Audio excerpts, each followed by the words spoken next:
I'm Alice, a 35-year-old office worker. Since my husband David, who is 2 years younger than me, was transferred, we've been temporarily staying with my in-laws. It's meant to be a short-term arrangement, but David seems to be getting too comfortable here. While I'm eager to find a place of our own and move out as soon as possible, the main issue is that I just don't get along with my in-laws, especially my mother-in-law, Susan. Her sarcasm, which was always present before our marriage, has only intensified since we started living together. Alice, haven't you gone shopping yet? Susan calls out with a hint of irritation.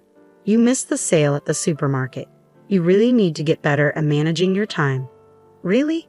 My company permits teleworking, but that doesn't change the fact that weekdays are still work hours for me. I can go shopping during the supermarket sale times. I've told you many times, Susan, I'm working during the day, so I can't shop until after 5 p.m. Susan, however, always finds a way to twist things. Always so high and mighty, and you still can't bear a child. Barren as you are, she snaps as usual. David and I don't have children. We haven't pursued extensive medical testing, so we're not sure who might be the issue. I wanted children, but with David's earnings, expensive infertility treatments were beyond our reach. Susan's sarcasm was a problem even before we started living together, but it was more bearable when we were apart. Now, living under the same roof, I'm subjected to her sharp remarks around the clock. My father-in-law, Mike, doesn't direct his sarcasm at me, but his attitude is just as frustrating. He seems to view any woman over 30 as old, and now that I'm 35, he treats me like I'm practically a senior citizen. Hey, old lady, hand me the ashtray.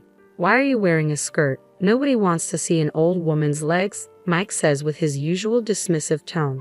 If I'm an old lady, then what does that make him at 60? I want to snap back, but I know it'll only make things worse. I'm not one to stay silent when I'm mistreated, so I often respond to my in-laws' rudeness. Unfortunately, this just earns me a reputation for being disrespectful and makes our relationship even more strained.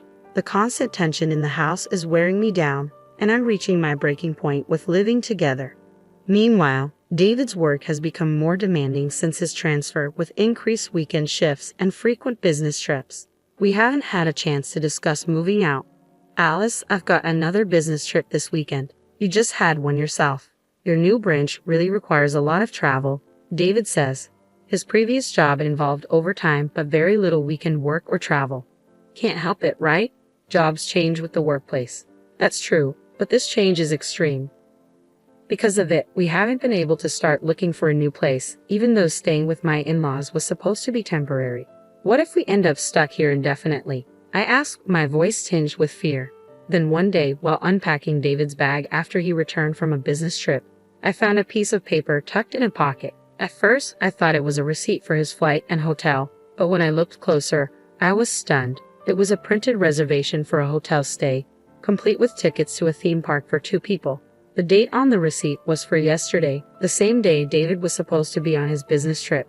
David's company is involved in seafood, not theme parks, so it's clear he wasn't on a business trip as he claimed. Instead, he spent 2 days at a theme park. The reservation for 2? It's a safe bet he went with someone else. As I stood there, stunned, I could hear David humming in the bathroom. It's a world of laughter, he sang, the theme song from a well-known attraction. He must be humming it, reminiscing about his time at the park. Although I'm certain the attraction isn't at the park he visited, it seems that on a trip like this, the specific attractions are irrelevant. Enraged, I considered confronting him in the bathroom, but just then, David's phone rang. Fueled by irritation and lacking composure, I picked up the call. Hello, I said, my voice sharp with anger. For a brief moment, I heard a young woman's voice on the other end of the line before the call abruptly ended. It had to be the woman David went to the theme park with, his mistress. When she heard my voice, she must have panicked and hung up. I immediately checked David's call history. Not being very security conscious, David's phone was probably protected by a simple password, likely his 4-digit birthday. I guessed correctly, and the phone unlocked without issue. What I found inside made my head spin. His phone was filled with irrefutable evidence of his affair, selfies with a young woman, all taken during times he claimed to be on business trips or working weekends. He was dangerously careless, leaving such explicit photos easily accessible. I scrolled through the call history once more and found a contact named Emily. I searched for that name in his social media friends list and opened their chat. David, I love you. I can't wait to become your wife. The message read. Emily, it seemed, was hoping to marry David. A home wrecker, perhaps? As I wrestled with this revelation, David emerged from the bathroom. Ah, I feel so refreshed, he said casually, drying his hair with a towel. I seized the moment to confront him. Refreshed? What exactly are you refreshed from? It looks like you've been enjoying yourself in more ways than one. Who's Emily? He asked, his face going pale as soon as I mentioned his mistress. So it's true. You've been lying about your business trips and spending time with a woman named Emily. I can't forgive you for these lies. How did you? What the? He stuttered. I pulled out his phone and showed him the damning evidence. This phone has all the evidence I need, I said firmly. You went through my phone. That's a breach of privacy. David protested. A man who cheats and shows such a blatant disregard for morals complaining about privacy is almost comical. If you didn't want this exposed, you should have protected your phone better. I made a promise when we married. No cheating, or it's an immediate divorce. I've always upheld that promise, and I can't continue being married to someone who pursues other women. It's time for us to get a divorce. To my surprise, David simply nodded in agreement. Yeah, I guess so, he said. His reaction was unexpected. I thought he would fight it more. Was he already bracing for a divorce the moment his affair came to light? I'll start preparing the paperwork tomorrow. You should talk to your parents, David said. His easy agreement surprised me, but once I make a decision, I stick to it. So this is the end of our married life. The next day, I felt a pang of sadness as reality set in. I left early in the morning to handle the divorce paperwork and run some errands. When I got back late at night, David and my in-laws were waiting for me. You're finally back. I was wondering where you'd disappear to, Susan said, her tone dripping with sarcasm. Given that David was there, they must have known about his affair and the impending divorce.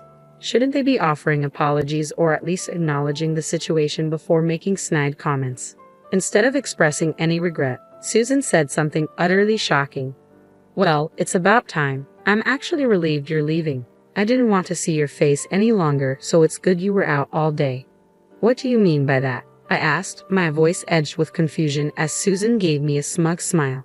Just what I said, Susan sneered. I've grown tired of seeing your face. Even though David finally returned, you've been an obstacle. I tried to drive you out with my nagging, but you, with your lack of charm, just argued back, so I had to use my last resort. Last resort? I asked, puzzled. Susan's smile turned cunning. You know David's girlfriend's name, right? Yes, it's Emily. Interesting, Susan said with a smirk. I have a friend at my social club, Catherine. Her daughter is a very polite and charming 25-year-old minus 10 years younger than you. Young enough to start a family. Then Susan dropped a bombshell. So I introduced David to Catherine's daughter. What? I was stunned. I couldn't believe Susan would openly admit to such a thing. You're telling me, Susan, that you orchestrated David's affair? Oh, don't make it sound so dramatic. I merely facilitated an introduction, Susan said with a dismissive wave. I was horrified by Susan's bold confession. The idea of a mother deliberately setting up her son to cheat and then bragging about it to his wife was chilling. Well, it had to be done, Susan continued nonchalantly. David is our only child, and we need an heir. If you had managed to have a child, I might have been more accepting, but you chose to focus solely on your career and never had a baby. Mike nodded in agreement beside Susan, making it clear that he was aware of her actions. Do you understand? A 35-year-old woman who can't have children is no longer needed. Now that you get it, you should leave right away. Susan pointed at me with a triumphant look. After a brief pause, I replied, I understand your perspective perfectly. As you wish, I'll leave. I'll take all my belongings with me. Sure, do as you please. You don't have much anyway. Should I send someone to help you? Susan offered with a smirk, clearly misjudging the situation. But the real irony was on me. No need, I've already taken care of everything, I said calmly. Ha! Susan's surprise was evident as she noticed I wasn't upset or falling apart. Besides, Susan, I already knew you were helping David with his affair. I smirked at Susan. What do you think I was doing all day? If it had only been about preparing divorce paperwork, it wouldn't have taken so long. I spent the day arranging the move and meeting with Emily. What? You met with Emily? David's voice was filled with panic. Why wouldn't I? Did you think I wouldn't confront her after discovering your betrayal? When I found her number on your phone yesterday, I made sure to call her. With a resolute tone, I continued, poor Emily though. When I called her and introduced myself as David's wife wanting to meet, she was stunned. Apparently, you told her you were single. I made sure she knew the whole truth. David, Susan, and Mike were visibly shocked. They hadn't expected me to take such decisive action in just one day. Emily was devastated when she realized she had been the other woman without knowing it, and Catherine was furious. She even considered suing for marriage fraud. I felt so sorry for her that I promised to support her in any way I could. What? David's voice trembled, and Susan looked equally stunned by Emily's unwitting involvement. I've decided not to seek compensation from Emily. Instead, I'll be increasing the compensation demanded from you, David, and from you too, Mike and Susan. Compensation? Why should we have to pay? Mike blurted out, panic rising in his voice. David may be responsible for his actions, but we're not involved, Mike added, clearly shocked. It seemed they had expected David to bear the full burden of compensation for his affair, never anticipating they would be held accountable as well. There's no such thing as a free pass. You're all involved. The emotional distress caused by your harassment as in-laws is more than enough reason for compensation, I said with a dismissive smile, leaving Mike grumbling in silence. And have you forgotten my profession? I work at a law firm. I'll be consulting with Michael, our head attorney, to determine the amount of compensation we can pursue. I had, of course, already contacted Michael at the firm earlier that day. What? Mike stammered in disbelief. Just then, the sound of a car pulling up to the front gate was heard. Ah, they're here. Hey, it's the moving service, I said with a broad smile, heading towards the door. Thank you for coming on such short notice. I apologize for the late request. No problem at all. We had a slot open for tonight's service, and it worked out perfectly since I finished my errands late, the mover said. Great. Please get started and be extra careful with the fragile items, I instructed as I welcomed them inside. Several movers began packing up my belongings, including my clothes, books, computer, and the appliances from the living room and kitchen.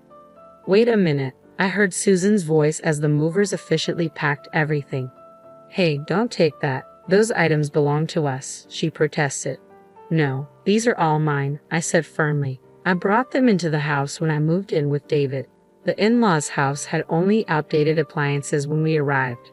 As someone who loves gadgets, I couldn't tolerate that, so I brought my own from my previous apartment. Susan has gotten used to them and mistakenly assumed they were hers. The robot vacuum, cordless cleaner, the multifunction oven, the IH cooking heater, the negative ion hair dryer, and the espresso machine. You're taking everything. How greedy, Susan shouted, trying to lunge at me, but David stepped in to stop her. Mom, it can't be helped. All those things belong to Alice, David said, clearly resigned to the situation. Susan wasn't ready to concede, though. Once you've experienced the convenience of modern appliances, you'll find it hard to go back. If you're unhappy, you can always buy new ones. Though, after paying the compensation, I doubt you'll have the funds for such luxuries. As the movers continued to load my belongings onto the truck, I directed them, please deliver these to my new address. I'll meet you there. I watched as the moving truck pulled away before getting into my own car. Where's that truck going? David called out, his voice tinged with concern. Where's the truck going? To my apartment, of course. The one I owned before your transfer. I put it up for sale with a real estate agent when you were transferred, but the price was set too high, and it never sold. I never let it go, despite the agent's repeated suggestions to lower the price. Who would have thought it would come to this? I fastened my seatbelt and chuckled. In a way, I might have been prepared for this. Eh? David looked bewildered. I set the asking price higher than market value on purpose so it wouldn't sell, allowing me to return if necessary, I explained. David sank to his knees, overwhelmed by my revelation. You heartless woman, he muttered. Susan charged at me, shoving me aside while yelling. As I groaned in pain from the impact, she attempted to attack further by throwing a cutting board at me.